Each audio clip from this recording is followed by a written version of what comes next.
Ang bagong pagsubok, ang dilaw na anino makaraan ng ilang buwan mula nang matagpuan ni Kiko ang gintong prutas, ang kanilang baryo ay naging masagana. Lumago ang pananim at ang kanilang pamilya ay hindi na nagugutom. Ngunit isang gabi, habang natutulog si Kiko, isang misteryosong dilaw na anino ang gumapang sa bukirin. Kinabukasan, nagising si Kiko sa ingay ng kanyang ama, nalalanta ang mga halaman. Hindi ito normal, sigaw ng isang magsasaka. Agad na lumapit si Kiko kay Buto. May masamang nangyayari, tumango ang kalabaw. May puwersang gustong agawin ang biyayang ibinigay ng gintong prutas. Kailangan nating malaman kung sino. Ang tatlong bakas sumakay si Kiko kay Buto at sinimulang siya sa atin ang bukirin. Napansin nila ang tatlong kakaibang bakas. Itim na abo malapit sa ilog, malalalim na yapak sa putikan, isang sirang balahibo sa ilalim ng punong mangga. Hindi ito gawa ng tao, bulong ni Kiko. Tumingala si Buto at huminga ng malalim. Nararamdaman ko ang enerhiya ng isang nilalang mula sa kabundukan, si Bakunawa. Nanlamig ang dugo ni Kiko. Ang alamat ng dambuhalang ahas? Ang sumpa ni Bakunawa. Sa gitna ng kagubatan, natagpuan nila ang isang matandang babaylan. Ayon sa kanya, nasaling nila ang balanse ng kalikasan nang gamitin ang gintong prutas.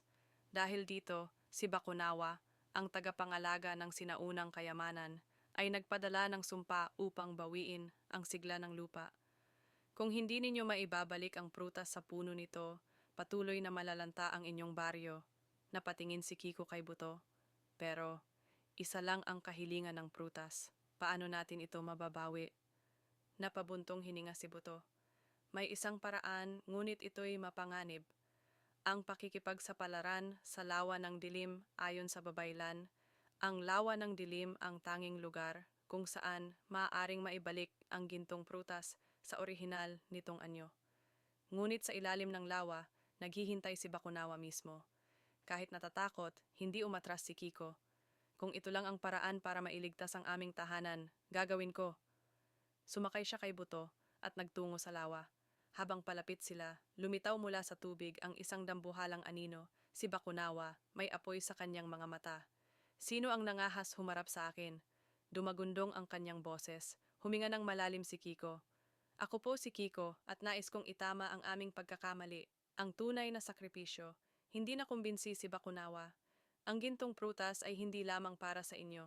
Kailangan mo itong ipagpalit sa isang bagay na mas mahalaga. Napatingin si Kiko kay Buto.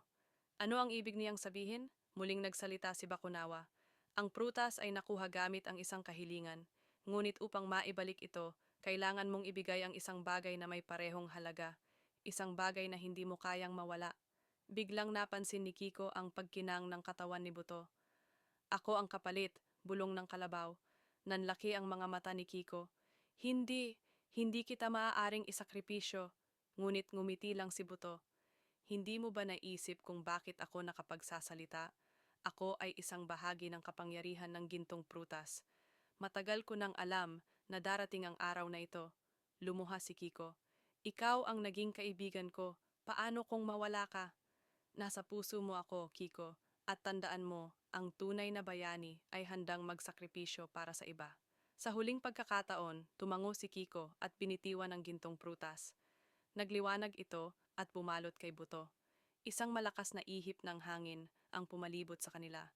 At nang humupa ang liwanag, wala na si Buto. Isang bagong simula, bumalik si Kiko sa baryo, malungkot ngunit puno ng pasasalamat.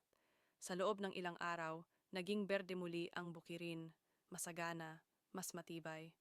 Ngunit tuwing nakikita niya ang isang batang kalabaw na tumatakbo sa bukirin, nararamdaman niyang naroon pa rin si Buto.